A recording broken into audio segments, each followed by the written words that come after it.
Sebelum video ini dilanjut, untuk yang belum menonton filmnya, konten ini mengandung spoiler.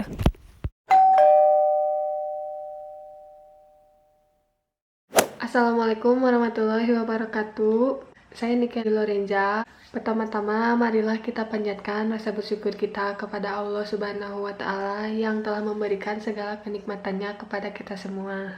Kali ini saya akan menyampaikan sebuah pengetahuan dan informasi mengenai hasil dari analisis tekstual dan kontekstual dalam film Marlina Si Pembunuh dalam 4 babak. Film ini merupakan film Indonesia yang rilis pada tanggal 16 November 2017. Film ini dibintangi oleh Marsha Timothy. Film ini dikontribusi ke 18 negara, diantaranya yaitu Amerika Serikat, Kanada, negara-negara di Eropa, dan di Asia Tenggara. Film ini disutradarai oleh Mauli Surya.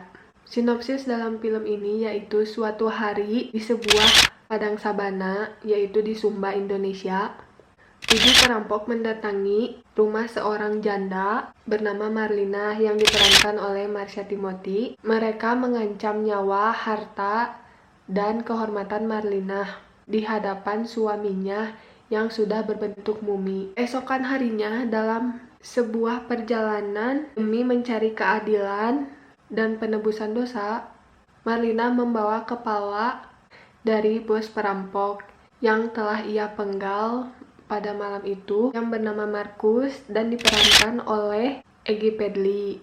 Marlina kemudian bertemu dengan temannya yaitu Nopi yang diperankan oleh Dea Panendra, temannya tersebut yang sedang menunggu kelahiran bayinya. Dan Franz yang diperani oleh Yoga Pratama menginginkan kepala Markus kembali. Kemudian Markus yang tidak berkepala juga berjalan menguntit Marlina. Nah, saya akan mempresentasikan hasil dari analisis film tersebut secara tekstual dan kontekstual. Analisis tekstual terdiri dari 2 bagian. Yang pertama ada tanda dan yang kedua ada makna. Nah, dalam film ini bertanda bahwa seorang wanita yang hidupnya dianggap sebagai wanita lemah, tidak berdaya, dan dijadikan sebagai objek seksual oleh laki-laki. Dan bahasa yang digunakan dalam film ini memakai bahasa daerah yang menunjukkan bahwa tanda tersebut daerah Sumba dan menggunakan pakaian tradisional. Yang kedua, makna. Dalam analisis film ini terkandung beberapa makna. Yang pertama, aksi feminis Marlina.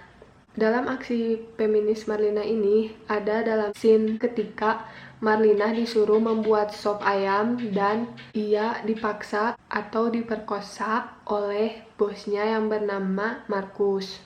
Kemudian Marlina dirampok hewan-hewannya oleh 7 laki-laki.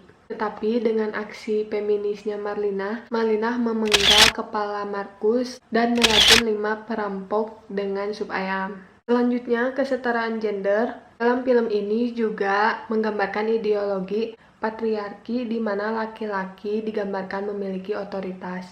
Nah, Marlina dalam film ini melakukan perjalanan tidak semata-mata hanya ingin melaporkan penjahat atau perampok ke polisi saja, tetapi berniat untuk menuntut keadilan yang telah ia alami dan ia telah dirampok hewan-hewan ternaknya. Kemudian makna dari perlindungan dalam film ini tidak hanya melapor ke kantor polisi saja untuk meminta keadilan, tetapi Marlina juga sebagai perempuan yang merasa ingin dilindungi. Marlina bersandar di atas pundak suaminya yang telah menjadi mumi. Dan ini screenshot scene tersebut. Lalu ada makna yang terkandung juga, yaitu transportasi yang tidak merata di Indonesia. Nah, dalam scene ini perjalanan saat Marlina melapor ke kantor polisi sangat jauh menuju jalan untuk ia menunggu kendaraan yang bisa membawa ia ke tempat tujuan. Dan makna yang terakhir, pesona alam. Tidak hanya nilai-nilai saja yang terkandung dalam film Marlina Si Pembunuh dalam 4 babak ini, kita yang menonton merasakan betapa bagusnya visualisasi yang disajikan yang menunjukkan pesona Indonesia.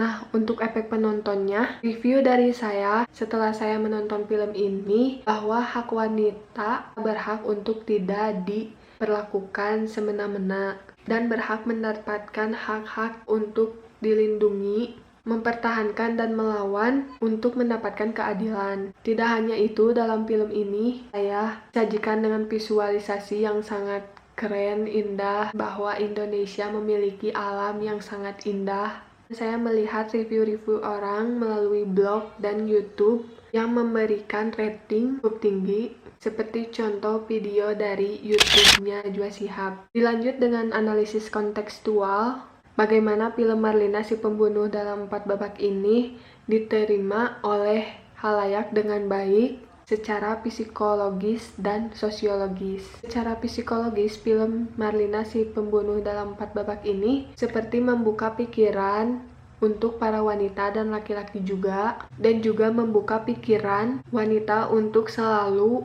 berusaha tangguh dan berani untuk mendapatkan keadilan. Secara sosiologis, sudah jelas film Marlina ini dapat diterima oleh khalayak dengan baik karena mendapatkan penghargaan-penghargaan dan masuk ke nominasi-nominasi seperti